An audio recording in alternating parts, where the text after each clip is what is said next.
Assalamualaikum warahmatullahi wabarakatuh. Bismillahirrahmanirrahim. Segala puji bagi Allah, Tuhan semesta alam. Kepadanya kami memohon pertolongan dalam urusan dunia dan agama. Dan semoga rahmat serta kesejahteraan dilimpahkan kepada Nabi paling mulia, serta kepada para keluarga dan sahabatnya. Dalam kesempatan yang berharga ini, marilah bersama-sama kita dengarkan ceramah yang akan disampaikan Ustadz Syafiq Riza Basalama. Dan semoga apa yang disampaikan menambah ketakwaan serta keimanan kita kepada Allah Azza wa Jalla. Barakallahu fiik. Di antara nikmat yang Allah berikan kepada manusia adalah nikmat anak. Anak ini adalah karunia dan pemberian Allah Azza wa Jalla yang Allah tidak berikan kepada semua orang. Allah mengkhususkan sebagian hambanya dengan anak, bahkan anaknya laki-laki aja. Ada yang anaknya semuanya perempuan, yang orang tua nggak bisa milih. Oh, sekarang ini kan ada usaha. Betul, dari dulu manusia berusaha. Tapi yang Allah nggak kasih, apapun usahanya, maka Allah jadikan sebagian orang itu mandul. Kenapa Allah berbuat apa yang Allah kehendaki? Dan semua perbuatan Allah itu berlandaskan hikmah dan ilmu. Milik Allah yang di langit apa-apa. Ibu-ibu harus menanamkan kepada dirinya sendiri, sebelum kepada anak-anaknya, bahwa pemilik itu hanya Allah. Tapi kan ada di dunia ini BPKB, ada SHM, ada sertifikat kepemilikan. Nah, tapi kita tahu kepemilikan itu sementara. Makanya kita melihat rumah yang kita tempatin itu 100 tahun yang lalu punya siapa? 200 tahun yang lalu milik siapa? 1000 tahun yang lalu punya siapa rumah yang kita tempatin sekarang? Dan 100 tahun ke depan kira-kira siapa yang akan nempati tempat kita ini? Kita tahu kita nggak punya apa-apa. Makanya seringkali Allah itu menyebutkan tentang kepemilikan ini, lillahi ma fis samawati wa ma fil ard. Yakhluqu ma yasha. Allah menciptakan apa yang Allah kehendaki, bukan apa yang kita maui. Subhanallah ya. Betapa banyak mimpi yang kita rajut ternyata tidak menjadi kenyataan. Itulah kehidupan dunia. Lalu kata Allah, yahabu liman yasha inatha. Sebagian orang itu Allah kasih anak perempuan, lahir anaknya perempuan lagi, nanti lahir perempuan lagi. Kadangkala ada yang bergurau, antum nggak bisa bikin anak laki. Ya, Allah yang memberikan. Yahabu. Jadi namanya Allah itu Al-Wahhab. Biasanya kita kalau meminta sesuatu yang memang tidak ada usaha dari kita, benar-benar murni dari Allah, ya sudah kita minta hablana, minta dari Allah. Allah katakan yahabu liman yasha inatha wa yahabu liman yasha udzukur, dan Allah memberikan kepada siapa yang Allah kehendaki bukan yang Allah cintai, tapi siapa yang Allah kehendaki. Az-dzukur, anak laki-laki, semua anaknya laki. Lahir lagi. Anda punya anak 8 semuanya laki. Au yuzawwijuhum dzukranan wa inatha, atau Allah memberikan kepada mereka berpasangan, laki, anak laki-laki dan anak perempuan. Lalu Allah katakan wa yaj'alu man yasha'u aqima. Allah jadikan sebagian orang itu mandul.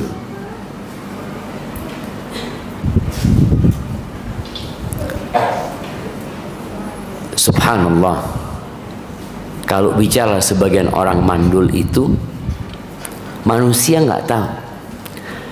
Ketika dia menikah, artinya seorang wanita menikah dengan seorang laki-laki, Allah telah tanamkan di diri manusia itu kecintaan kepada anak. Makanya kalau ada istilah nikah tanpa anak, mereka sedang menyelisihi fitrahnya sendiri, maka hidupnya akan menderita. Tapi ternyata setelah berjalan, udah 5 tahun menikah, 6 tahun menikah, 20 tahun menikah, 30 tahun menikah, yang diharapkan tak kunjung tiba.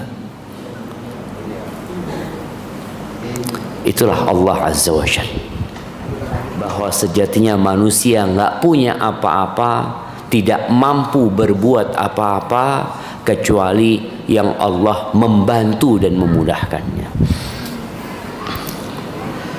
Para nabi berdoa minta anak. Nabi Ibrahim, Rabbi habli minas salihin. Ya Allah, karuniakan kepada aku anak keturunan yang soleh. Minta Nabi Ibrahim, nggak dikasih. Minta lagi, belum dikasih. Tapi karena beliau yakin Allah akan memberi, beliau tidak berhenti berdoa.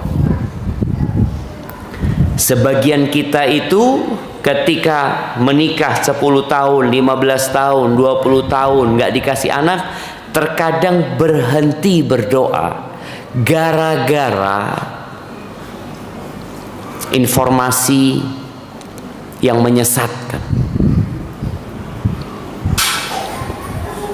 Ada yang mengatakan sudah tak kira situ di anak, sudah tak bisa sudah. Atau dokter mengatakan resiko tinggi mun di anak. Ini 20 tahun tak beri anak, tahu-tahu ditakut-takutin untuk berhenti berdoa minta anak. Nabi Ibrahim berdoa dan baru dikasih anak umur 86 tahun. Istrinya Sarah itu ketika umur 86 tahun itu dari istrinya Hajar. Kalau dari Sarah lebih tua lagi, 90-an mungkin.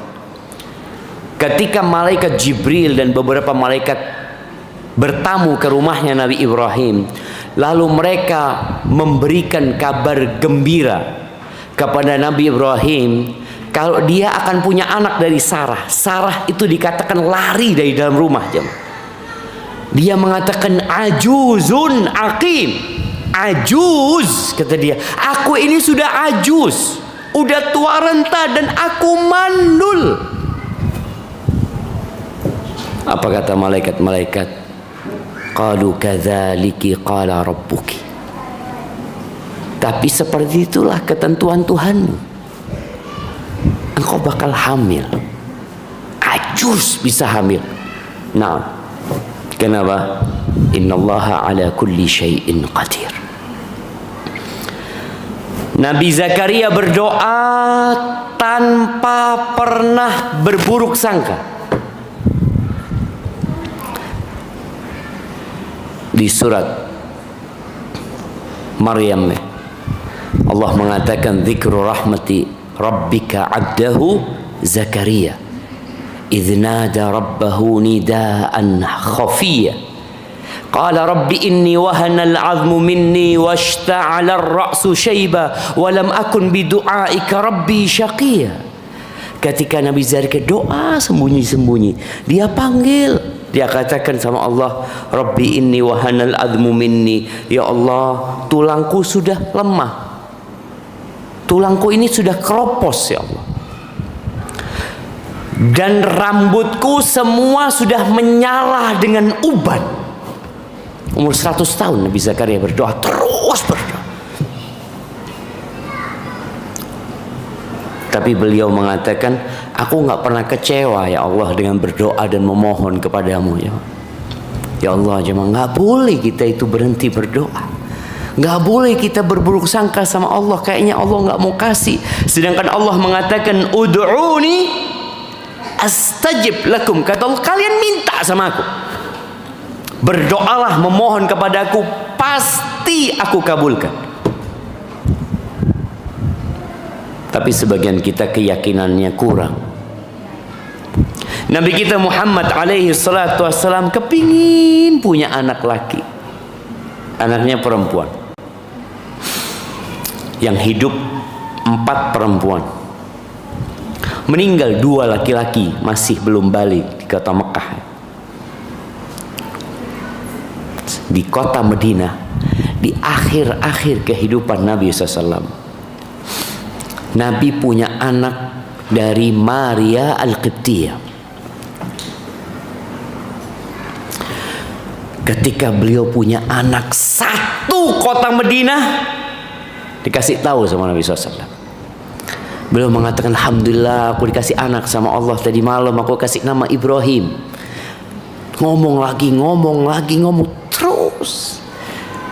Ketika beliau bergembira dengan anaknya, Allah cabut nyawa anak itu. Ahibati fillah, itulah kehidupan. Anak ini nikmat, karunia ilahi. Makanya di surat Al-Kahfi Allah katakan, al-malu wal banun zinatul hayatid dunya. Harta dan anak-anak laki-laki itu adalah perhiasan kehidupan dunia. Ya, sebagian kita mungkin biasa aja dengan anaknya yang sekarang dia punya. Sebagian anak kita mungkin tidak berbakti sama orang tua gara-gara kita tidak bersyukur kepada Allah atas nikmat itu anak. Kita anggap biasa, padahal itu karunia. Orang yang nggak punya anak ingin punya anak, bahkan ratusan juta dia keluarkan demi dia punya anak. Yang dikasih anak nggak bersyukur sama Allah.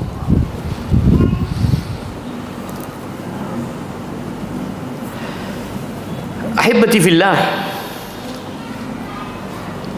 Tapi ternyata anak itu juga fitnah.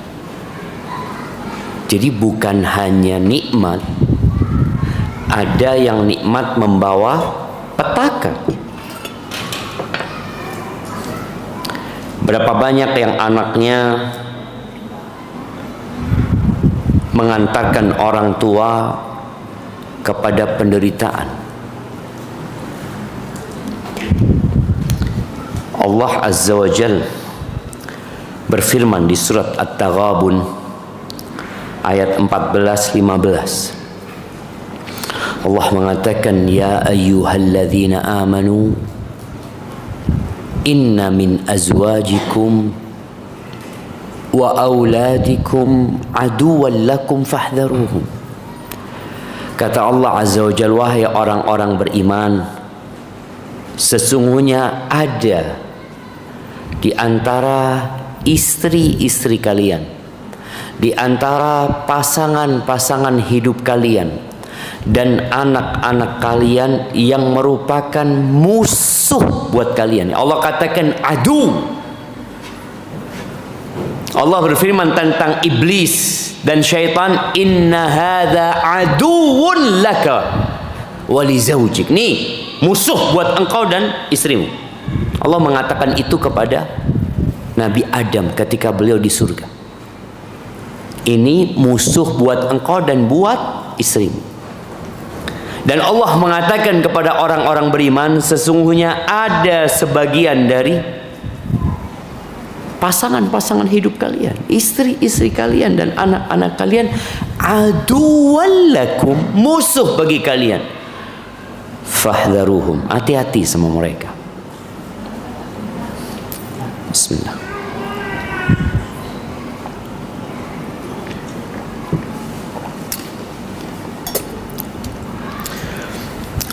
Gimana kok jadi musuh?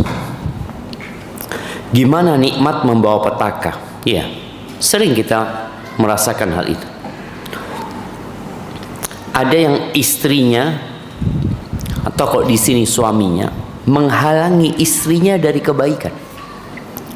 Istrinya mau ngaji, nggak usah.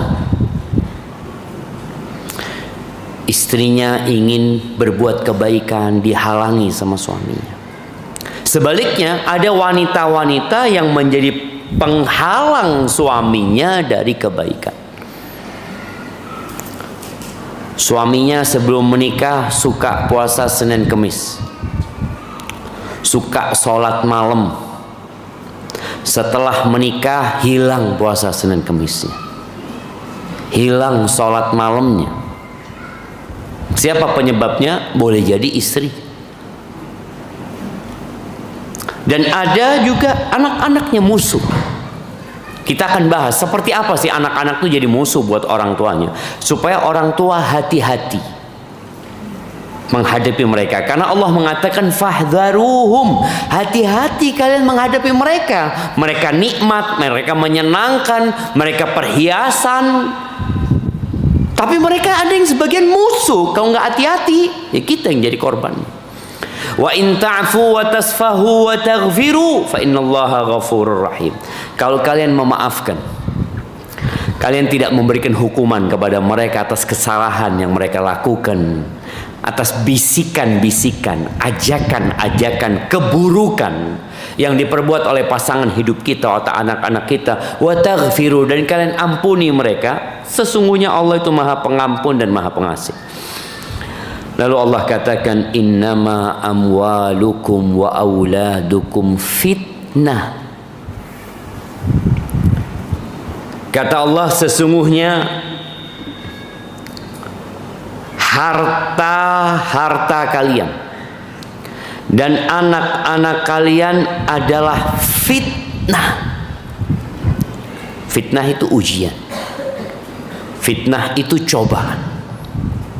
Wallahu indahu ajrun azim, dan di sisi Allah ada pahala yang agung sekali. Baik, ibu-ibu, ingat, ternyata wanita penghuni surga itu banyak anaknya. Dia suka melahirkan. Apa bahasa Maduranya perempuan yang subur itu? Merti. Iya. Apa? Merti. Merti. Iya. Anak tadi kasih tahu sama teman, merti. Dan Nabi SAW menyebutkan hal itu. Beliau mengatakan kullu waludin wadud. Ketika beliau mengatakan ala unabbiukum binisaikum min ahlil jannah, kalian mau nggak aku kasih tahu istri-istri kalian yang bakal menjadi bidadari-bidadari surga? Kullu waludin wadud. Dia adalah wanita, ya tadi, merti, yang istilahnya orang dulu itu suaminya ngelemparkan sarung ngandung. Ada yang kayak gitu kan? Masya Allah. Dia mau, suaminya mau punya anak lagi, dia siap. Anaknya besar dikit, suaminya mau nambah anak, siap. Kan sekarang enggak, banyak perempuan sekarang itu nolak. Enggak, sudah kaso, repot, ini itu situ saya nyaman. Apa? Artinya Dia tidak memandang kehidupan ini sebagai bentuk pengabdian kepada Allah Azza wa Jal. Bahwa setiap kali dia hamil, setiap kali dia merasakan sakit di punggungnya, sulit tidurnya, dia berharap pahala. Tapi sebagian enggak, beranggapan bahwa itu bencana. Ketika tahu-tahu dia telat, nggak datang bulan, terus check up ternyata hamil, apa kata diri, ya Allah mak bisa jarang berdelake nah. Cuma ucapan mak bisa itu sebagai bentuk kayaknya nggak nerima gitu. Padahal wanita penghuni surga itu ketika dia hamil lagi, kalau Allah Azza wa Jalla menentukan hal ini, ingat itu anak punya rizki sendiri. Anak itu tak ngakan recekan orang tua, enggak, sama sekali. Innallaha huwar razzaq dzul quwwatil matin. Sesungguhnya Allah itu yang maha memberikan rizki, dan dia maha kuat dan maha perkasa. Jadi bicara anak ini, maka berusaha para wanita ini untuk banyak anak. Bicara capek, lelah, ada perhitungannya. Makanya usahakan setiap kita melakukan sesuatu itu diniatkan mencari keridhaannya Allah. Karena ada orang tua yang dia itu menghalangi putrinya yang sudah menikah untuk endi anak benyak. Sudah cukup cek nambah boleh. Todus. Todus kah siapa? Malu sama siapa? Ada orang tua yang menjadi penghalang. Padahal Rasulullah sallallahu alaihi wasallam mengatakan, tazawwajul waludal wadud fa inni mukathirun bikumul umam yaumal qiyamah. Nabi itu nyuruh para sahabat, nikahilah wanita-wanita yang subur dan penyayang. Aku itu suka sekali kalau pada hari kiamat berbangga-bangga dengan umatku banyak. Ini loh umatku banyak. Jadi niatkan ketika ingin punya anak, mapunga Rasulullah sallallahu alaihi wasallam. Makle apunga Nabi Aten, makle seneng. Ya Rasul, saya nyumbangkan buat umatmu 7, 10, 12. Ketika dia niatkan mencari keridhaan Allah, Allah ridho sama. Cuma kita itu kan niatnya sudah nggak ke sana. Kita berpikir hidup ini untuk bersenang-senang, bukan. Hidup ini untuk berjuang mengabdi kepada Allah Azza wa Jalla. Dan jadilah wanita yang penyayang. Jadilah wanita yang senang sama anak-anaknya, senang sama suaminya, senang sama anak-anaknya. Jangan sampai banyak anaknya tapi nggak diurus. Karena ada sebagian wanita yang hidupnya sekarang sibuk dengan handphone. Bahkan anak itu memperhatikan. Ada anak yang ngomong sama bapaknya, ayah, aku ngelihat ibu itu kalau ayah datang langsung handphonenya sabuk. Ada ibu-ibu yang kayak gitu, berdelakin sabuk. Suaminya pergi langsung main handphone. Ahibati fillah, bicara anak itu ujian. Ingat kisah yang Allah sebutkan di surat Al-Kahfi di ayat 80-81, ketika Nabi Khidir ditanya sama Nabi Musa di akhir cerita, kenapa itu anak engkau bunuh? Jadi ada anak yang dibunuh sama Nabi Khidir. Maka Khidir mengatakan, wa ammal ghulamu, adapun anak laki-laki itu yang sudah remaja, fakana abawahu mu'minain, bapak ibunya itu orang yang beriman. Fakhashina ayurhiqahuma tughyanan wa kufra, Kami khawatir anak laki-laki itu membebani orang tuanya sehingga orang tuanya bisa melampaui batas dan jadi kafir. Fa'aradna ayyubdilahuma rabbuhuma khairan minhu zakatan wa aqraba rahmah. Maka dibunuhlah anak itu dengan harapan Allah kasih ganti yang lebih baik. Makanya kadangkala orang tua kalau anaknya meninggal dunia, hendaklah dia berbaik sangka sama Allah SWT. Boleh jadi anak ini kalau tetap hidup, nanti besarnya merepotkan orang tuanya. Makanya di antara orang yang mendapatkan rumah di surga itu adalah orang yang ketika Allah kasih ujian dengan dimatikan anaknya yang masih kecil, orang tua ini mengatakan alhamdulillah, dia memuji Allah, alhamdulillah ala kulli hal. Lalu dia mengatakan inna lillahi wa inna ilaihi raji'un. Kita tuh milik Allah, anak ini dina Allah, Allah yang memiliki, dan kita akan kembali kepada Allah Azza wa Jalla. Lalu Allah mengatakan kepada malaikat-malaikatnya, ubnu lil abdi baitan fil jannah, bangunkan buat hambaku ini rumah di surga. Dan rumahnya kasih nama Baitul Hamdi, rumah pujian. Dikasih anak memuji Allah, diambil anaknya dia tetap memuji Allah Azza wa Jalla. Ahibati fillah, di antara bentuk fitnah, ujian, cobaan dan permusuhan yang ditimbulkan dari anak-anak kita itu, anak ini kadangkala mendorong orang tuanya untuk bekerja yang haram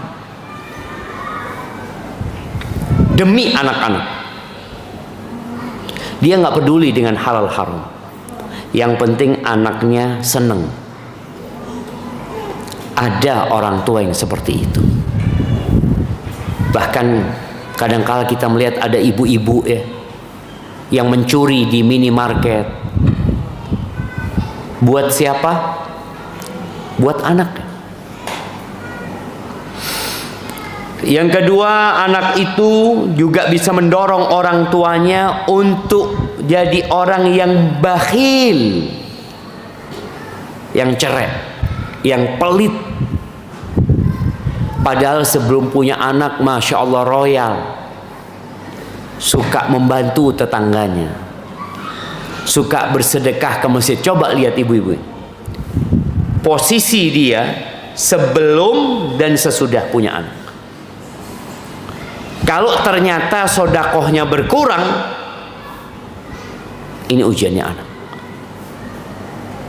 Makanya Allah katakan, ya ayyuhalladzina amanu la tulhikum amwalukum wala auladukum an dzikrillah. Jangan sampai wahai orang-orang beriman, anak-anak dan harta kalian membuat kalian lupa dari mengingat Allah. Itu harta dari Allah, dan Allah perintahkan untuk kita keluarkan, engkau nggak keluarkan. Oh, untuk masa depan anak-anak, nanti anak-anak kan mau kuliah, ini itu, berhenti sedekah dia ketika dia ingat sama anak-anaknya.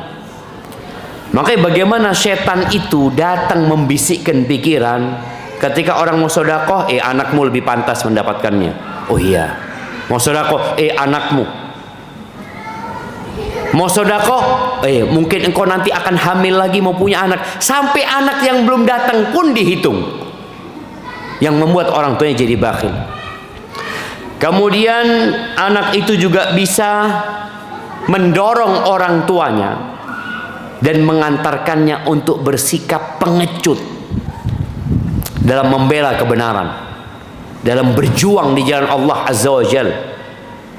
Dia mengatakan, bu, anak saya masih kecil-kecil ya, gimana kalau saya mati di medan perang nanti, neser kanak-kanak. Anak-anak. Padahal kita tahu anak-anak itu ada Tuhannya yang mengatur dan mengurusi rezeki. Kemudian anak itu juga dapat membuat orang tuanya sakit keras, mentalnya, jiwanya, dan juga fisiknya. Berapa banyak Orang tua yang akhirnya gara-gara anak-anak tidak menerima takdir Allah Azza wa Jalla. Maka disebutkan dalam sebuah hadis yang diriwayatkan oleh Al-Imam Ahmad bin Hanbal, innal walada mabkhalatun majbanatun majhalatun mahzana. Ternyata anak itu, kata Nabi SAW, adalah sumber kebakhilan, sumber kepengecutan, sumber kebodohan. Orang tua ini jadi bodoh gara-gara anak. Nggak mau belajar ilmu agama, melakukan tindakan-tindakan yang haram, mahzana, dan anak itu menjadi sumber kesedihan buat orang tuanya. Maka buat para orang tua, ibu-ibu khususnya, yang mungkin sebagian ibu-ibu mengeluhkan dalam pendidikan anak-anaknya karena tidak dibantu oleh suaminya. Dia merasa suami anak nggak peduli sama anak-anak, dia sibuk cari fulus. Nah, nanti suaminya akan dihisap sama Allah SWT. Tapi engkau pun akan dihisap. Karena anak-anak itu amanah. Ketika suami berangkat kerja, siapa yang harus ngurusin anaknya? Ibunya. Makanya kalau kita melihat status sosial di masyarakat, bapak itu adalah kepala rumah tangga, ibu itu adalah ibu rumah tangga. Walaupun ibunya guru, walaupun ibunya bisnismen, walaupun ibunya wanita karir, status yang lengket yang tidak bisa dilepas adalah ibu engkau. Engkau punya tanggung jawab sama anak-anak. Kata Nabi alaihi salatu wassalam, kullukum ra'in wa kullukum mas'ulun an ra'iyatih. Setiap kalian adalah pemimpin dan setiap kalian akan dimintain pertanggungjawaban atas apa yang dia pimpin. Wal amiru ra'in, namanya raja, gubernur, presiden, dia pemimpin. Wal rajulu ra'in ala ahli baitih, dan seorang laki-laki pemimpin terhadap keluarganya. Wal mar'atu, nih, dan wanita ra'iyatun ala baiti zaujiha wa waladihi, dan wanita-wanita itu adalah pemimpin di rumah suaminya dan anak suaminya. Kadangkala anak itu bukan anak ibunya, anak itu dari istri yang lain. Itu adalah amanah. Ada istilah bahwa ibu tiri itu jahat. Maka Nabi mengingatkan, engkau pemimpin, engkau dikasih amanah loh, anaknya suami. Apalagi kalau anaknya itu lahir dari perutmu sendiri. Jadi nggak ada alasan, oh suami nggak ikut mendidik. Udah engkau didik full. Sampai ada seorang laki-laki, dia cerita sama anak. Dia mengatakan, Ustadz, anak banyak melakukan kesalahan dalam kehidupan ini, tapi alhamdulillah, anak nggak salah pilih istri. Enggak. Suaminya kadang-kala kerja merantau, suaminya kadang-kala harus keluar kota, tapi dia nggak salah pilih istri. Anak-anaknya semuanya benar. Bukan karena bapaknya. Ya kalau bicara bukan karena bapaknya, juga karena bapaknya. Karena bapaknya nggak salah pilih istri, dan karena emaknya juga bertanggung jawab dalam rumah itu. Wa kullukum mas'ulun an ra'iyatih, dan semua akan dimintain pertanggungjawaban atas apa yang dia pimpin. Ingat Nabi Ibrahim ketika belum punya anak, doanya minta anak, Rabbi habli minas salihin. Ketika sudah dikasih anak, doanya lain. Beliau doanya, wajnubni wa bani an na'budal asnam. Ya Allah, hindarkan aku dan anak keturunanku dari menyembah berhala. Rabbi ij'alni muqimas salah wa min dzurriyyati. Ya Allah, jadikan aku orang yang mendirikan salat dan dari anak keturunanku. Sekarang doanya semua ada anaknya. Kenapa? Ya itu sebagai bentuk tanggung jawab. Engkau sudah dikasih anak, engkau punya kewajiban mendidik, engkau minta sama Allah. Jangan minta buat dirinya sendiri, mintakan buat anak-anaknya. Ini sebagai bentuk tanggung jawab kita. Karena jalan pintas dalam pendidikan anak-anak itu ya minta sama Allah. Karena Allah yang memberikan hidayah kepada mereka. Rabbana hablana min azwajina wa dzurriyyatina qurrata a'yun waj'alna lil muttaqina imama. Dan jamaah rahimakumullah, jangan sampai kita mati ternyata dalam menjalankan tugas sebagai ibu. Ibu-ibu ada yang berkhianat kepada suami. Bukan berkhianat berzina, tapi sibuk di rumah dengan sesuatu yang bukan kewajibannya.